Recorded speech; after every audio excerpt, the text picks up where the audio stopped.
Hey everybody, welcome to this free edition of our Trader User Group Weekly Roundup. This is for the trading week ending May 20th, 2022. I'm Preston Brent. Thanks for tuning in.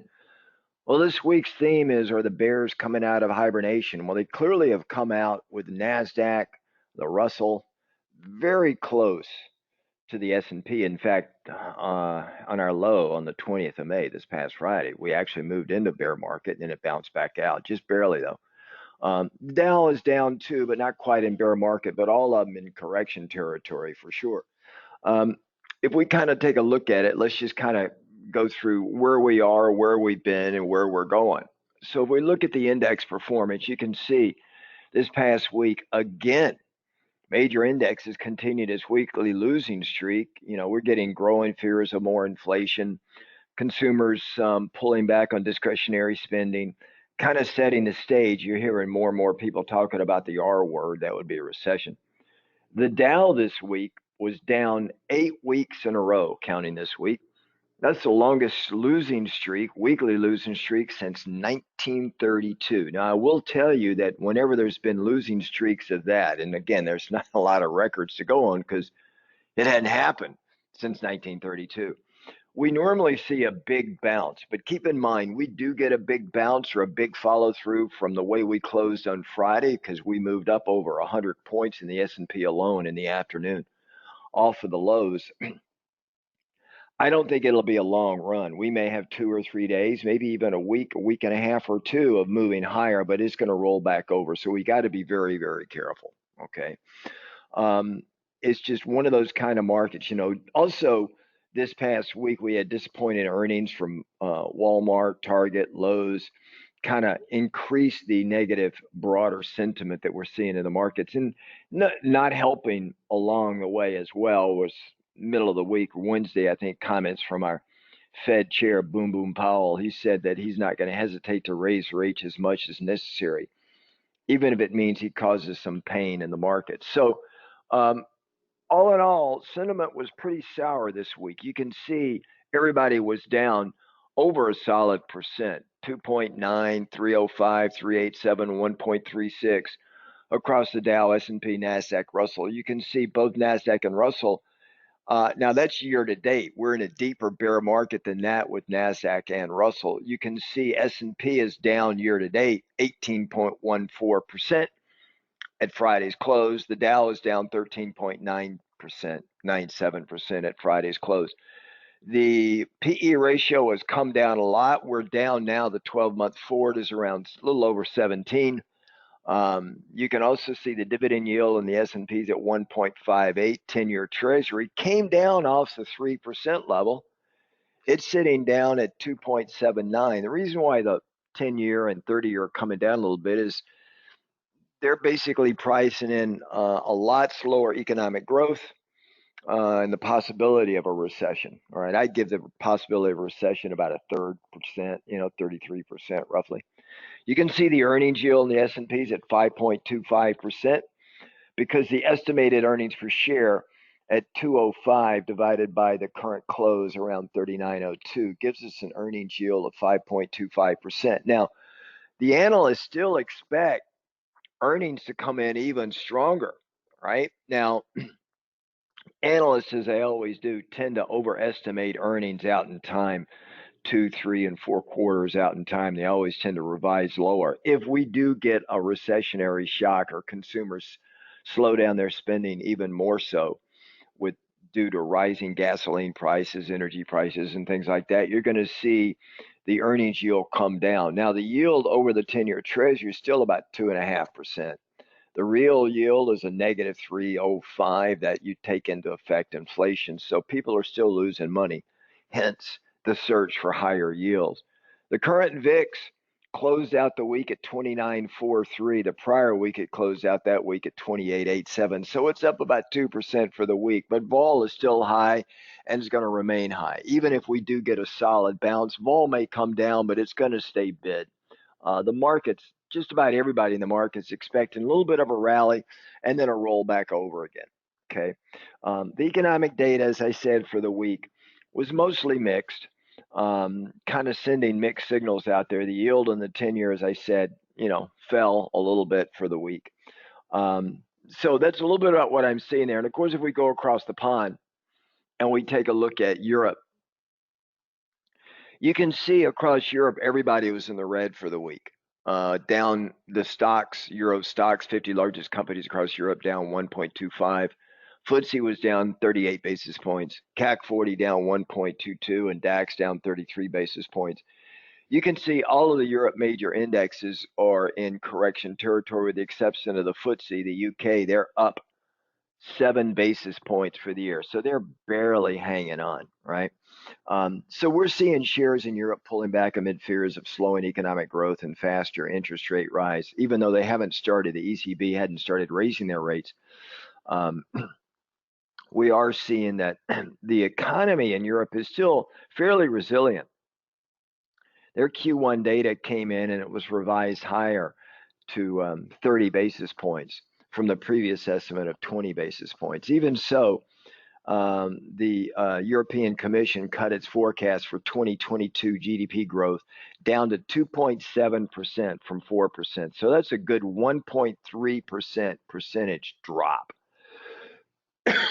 in estimates.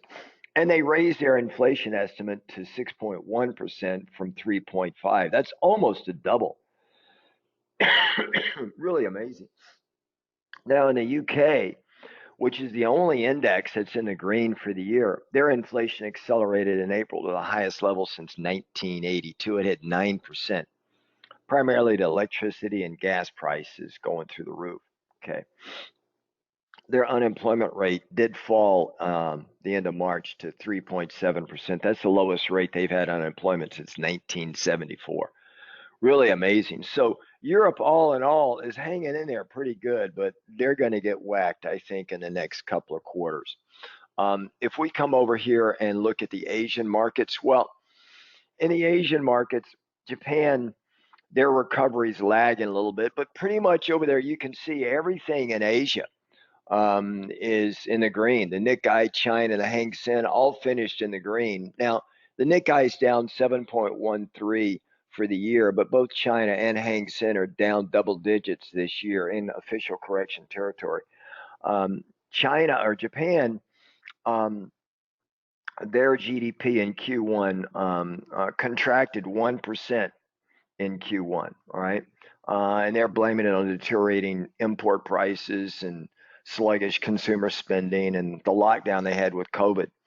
And so they're still having their trouble. And speaking of lockdown, Chinese stocks, even though they're up strong this week, they're still down year to date. They've been, they've had their zero policy, COVID lockdown policy, and that's crushed all of China, all the Asian markets, and that's going to wash to our shores and the European shores as far as keeping inflation higher with the shipments of goods coming from the Asian markets, primarily China, over to Europe and the US.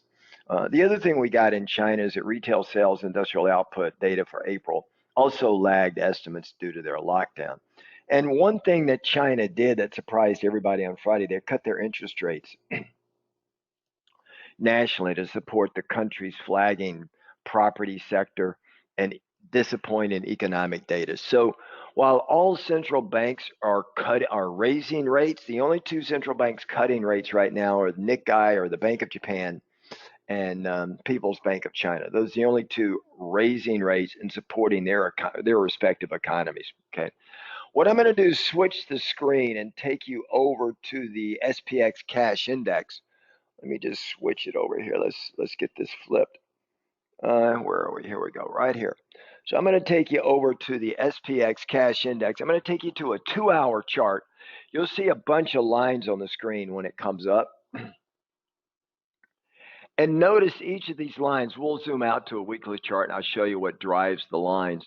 But they're key numbers. The deep, wider line represents an extension off a pre-pandemic high and post-pandemic low out of COVID. And these are extensions. And then the thin lines up here and down here in the red and down here in purple represent retracements off the highs that were made in early January and the lows that we've recently made. okay, off of COVID. So it gives us a really good idea of where areas of congruency line up. And you can see right in this area here from 38.50 down to 38.15 in the SPX, this is a solid support area. Now, should that break, it's going to take us down to just slightly below 3,700. And I've been calling for 38 to 3,700 range back 3 months ago. All right. And that's kind of what I'm looking at. Now, these other lines that are running at angles represents an Andrews pitchfork, which I like to do, as you guys know, for longer term plays. And this upper light brown color here is the upper boundary of the Andrews pitchfork. And this blue line represents kind of the median upward bias of the market. So you can see how much further down we can go, down to the 3,500 level. Now you can see it's got a slightly upward cant to it because that represents the bullish market that we've been in, but just the median, right? Now let me just take you out to a weekly chart to give you a better perspective of it, okay? So same line, same chart, just a weekly chart. You can see the blue line is just a median of the bullish market that we've been in coming off the pandemic low, right? And I used a couple of key pivot points to measure it. And you can see the extensions of the thick lines. A typical extension pullback point is 1.61%. That would be this purple line right here at 41.33. Now you can see how we set there. This is a weekly chart. So keep in mind, we set there from early April all the way out to June, right? Almost 3 months. So we set there testing that area until we finally got a lift up higher and then a pullback. All of that movement up here is due to the $4 trillion that was pumped into the market coming out of that COVID low. And we just went on a tear, okay? And normally, the normal point where profit taking really becomes big is at the extension of 1.618, which puts it at 41.33. So that's going to be our huge resistance point should we move higher. Now, the thinner lines or the Fibonacci retracements off this pivot high and that pivot low. And you can see on these retracements, I've got a 41.98. So if I were to, let's say, just highlight that range there, that would be from 41.33 to 41.98. So call it 41 to 4,200. That would be an overhead resistance range. Now you can see the area congruency here. On one weekly chart, we came down to the 38.50, and the next weekly chart, we came right down and hit that next level down here, pretty darn close at 38.15. Okay, so that would be my area of support. Should that break, we're going to come down real quick to the 36.76, roughly 3,700, and that would give us this mean of an upward bias in the equity markets, which is kind of where we should fall, right in that area there. So that's why I'm calling for a little bit more of a pullback. Any move higher, you can use it to reset, recalibrate your portfolio, but that's where we're going to go. Okay. Now, if I come in and I take a look at the daily chart, just a different view, you can see on May 20th, we actually hit a low of 20.81% in the EMinis futures. And then we had that hard bounce up. We're still at the bottom end of our regression channel, so that suggests we can move up. Notice the 50 EMA is sitting around 42.25. We got to clear this key pivot level here around 4,100 before we get up there. So that would be my first area of resistance, 4,100. All right, just looking on a daily chart. If we come down and look at the Dow, you can see it also made a low on May 20, but it was only down about 17%. Okay, you can see that low bar print right there, but we're still well below the 50 and the 200 EMA. So these are bear market charts when the 50 is below the 200. Again, we got a key pivot point here sitting around 32,666 in the Dow. And then if we look at NASDAQ, which is a little bit uglier for the day, you can see again on May 20th, we hit our low. We were down 31.47% from all-time highs. So we're clearly in a solid bear market for NASDAQ. That was my original target around 12,400, 12,500. we blew right through it and came down to 11.4, almost 1,000 points lower, right? Now, we're going to get a bounce, guys. It is normal to see a bounce. Now, it may be this week, next, or this coming week, or the week after, but we will get a bounce. But we're going to run into resistance at this 12.5, right in this area here, okay?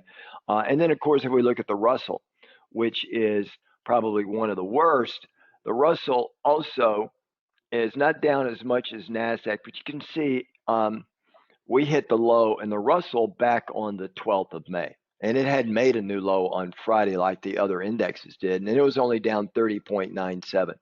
So just barely doing a little bit better, where you could see the Russell hit my long-term support point around 1731, right? So that's a little bit about where I'm seeing in the indexes. I do believe we're going to have a little bit of a momentum move higher as we round out the month of May, but then I think sometime in June, first or second week, it's going to roll back over and we're going to make new lows. So that's kind of what the markets are shaping for right now. And you can look at volatility. If we look at the VIX, it finished Friday actually up a little bit, but you can see where we're in the upper boundary of this light red zone, and we're kind of hovering around this. Now, I've heard a lot of market gurus say until we get the VIX up around 40, high 30s, low 40s, we're not going to have a washout. But this market, and I've seen it defined as a waterfall market, where we just go down in an orderly fashion, then we have a little bit of a rally, but it's sold off, and then we keep going down. And these kind of waterfall markets, according to the stats, can happen. It takes about 30 days for it to flush out, and it generally goes lower by anywhere from 15 to 25%. So that would suggest we still got some more downside to go. But that's just looking at the VIX, and that's why the VIX is staying so high in this down fast market zone for the VIX. I don't think we're going to have a blow off bottom where you just have major fear and the VIX pops up.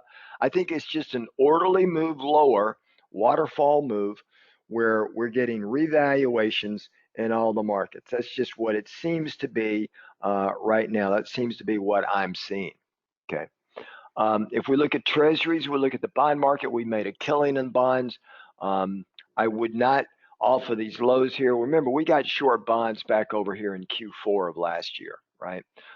Right over in this area here, I was saying we need to get short bonds. And for our members that took the trade, they made a killing. Okay, and there are a number of different ways to short bonds and basically bet on rising interest rates. And I gave our members a number of different ways to make that play. And you can see now we're bouncing off the lows. And as I said, once you get down in this area, I don't want to short bonds. I'd like to see bonds move up a little bit higher. Then I'd be more interested in selling bonds again. Okay, but not right now. The big profit's already been made. I think interest rates will slowly come back down a little bit. If we look at the 10-year interest rate, you'll see it moving down off the highs, right? And we're back down now about 2.87 or 2.78%, the 10-year. The highs were actually at 3.16. Now, keep in mind, the reason why the rates are coming lower, even though the Feds have forecasted a 50 bip rate hike in about 3 weeks and then another 50 bip rate hike in July. The reason why the rates are coming down is it's already priced into the market, guys. I mean, the Fed funds rate right now is what, 75 basis points? And this is showing 2.78. So it's almost 2%. Another 2% already been priced into the market. So the Fed, what this is saying to me is that the Treasury market is making a bet that the Feds are going to slow down a little bit as we get going forward the remaining part of this year. Now, the markets haven't said that yet. The markets are still very aggressively saying that rates are going to go much higher and there's going to be more rate hikes. But we'll see how this thing plays itself out. Okay. Right now, longer term growth, looking at the 30-year and the 10-year bond markets, are suggesting it's not pricing in a lot of growth at this point in time. And also keep in mind that the rates, even up at these levels, it's going to start to compete with equities for money, right? So you've always got that competition between debt and equity. And if interest rates on debt start paying really nicely, especially the 2-year, I'm seeing more people going into 2-year, the short end of the curve, because you're not committing money for a long period of time, and you can get 2%. And it's safer than trying to play the markets if you do not know what you're doing. This year so far, the markets, as I said, are down almost in bear market in the S&P, and we are up over 15% for the year with our trades. So if once you understand how the markets play and how they work, then you can, you can make money in these markets. If you come over here and look at currencies, let's look at the dollar because it's kind of the linchpin tied to others. It was up on Friday. Okay. But we've had this pullback. Any move higher in the dollar, I don't think the dollar's got too much lift yet, and it's going to roll over and test the 50 EMA, right? That's going to show strength in the euro and strength in the other currencies. If we look at the euro, it's bouncing around off the bottoms. It is coming up a little bit, right? And if I just really zoom in, you can see the low here in the euro is at 103.61 to the dollar. But it's bouncing up. It's going to run into trouble right in that zone right there, about 106, 107. And then I'd be interested in maybe just doing a short-term trade. Some people were thinking the euro is going to go to parity with the dollar, meaning the euro would come down here to be at 1 to the dollar. We'd have to see an escalation in Russia and Ukraine. We'd have to see an escalation in inflation across Europe, and that could happen. I mean, there's a lot of ifs and uncertainty in the European markets right now. And any one of those that could go sideways can move this completely in the other direction. So that's a little bit of the uncertainty in the markets that we're seeing right now. And of course, if we come down here and we look at some commodities, if we look at gold, for our members, we have a great way to trade uncertainty in the market, especially in gold and oil, and we're making money on it. But you can see how gold hit a 2022 high back in March, and it came really darn close to hitting a 2022 low this past week, right? Early in the week, or on the 16th of May. So there's some great ways to make plays in these kind of markets with options on futures. Really great. And it doesn't take a lot of margin to do the trade. You almost get portfolio margin even though you may have a Reg T account. Okay. So it's really cool play. Silver is even more crushed. Look at silver. It was at 2022 highs back over here in early March as well. And then back over here, we hit 2022 lows. The 50 is below the 200, so it's showing a bear market chart in silver. And a big part of this is China getting crushed because silver's got an industrial component to it, and it tends to slow down even more so than gold in a global growth scare. And that's kind of what we got with China having effectively shut down for 6 weeks, right? And remember, China's the second largest global economy, so that tends to affect industrial metals and commodities a pretty good bit. And of course, if we come down here and look at energy, oil is flat on Friday, but you can see here it's up for the week a little bit. Again, we've got a great way to trade oil markets in the oil futures. I like this trade right here, and I think it can run nicely. Nat gas, well, with nat gas, we're playing nat gas. You can see here a little bit of a move lower. I think nat gas is going to stay north of this 6.4 area and just kind of bounce around here for a while because nat gas is going to stay bid as long as Europe has their issues. Now, if we get a negotiated settlement between Russia and Ukraine, you're going to see natural gas come down to this level down here in one day. It's just going to be it's going to be like this candlestick right here, right? So that's the risk of being bullish nat gas. But I do believe eventually it's going to kind of slowly grind lower. So you need to be prepared for that for those you trading nat gas, right? Or you could be trading a natural gas supplier or company like EQT or CTRA or CHK, some of the ones that we played nat gas to the upside, made some nice money on, okay? All right, guys, that's kind of where we're sitting right now. Members, I will see you this weekend for our Sunday night weekly market watch. If you're not a member, I highly encourage you to come in and check us out. We're making money this year. And I think over the next 7 to 8 years, as we finish 2020 into 2030, there's going to be some great opportunities. The whole regime of the market dynamics has changed from 2010 to 2020 with money coming in and balance sheets flush with cash, equities flush, asset bubbles, low inflation, low interest rates, all of that's going out the window. Right? And you better understand how it's going to affect your portfolio, or you're going to get crushed for the next 10 years. For the option market, it actually makes it a little bit easier and more flexible for us to make money in these markets, as we're doing. All right, everybody, have a great weekend. Members, I'll see you Sunday evening for our weekly market watch. Take care, folks. Ciao now.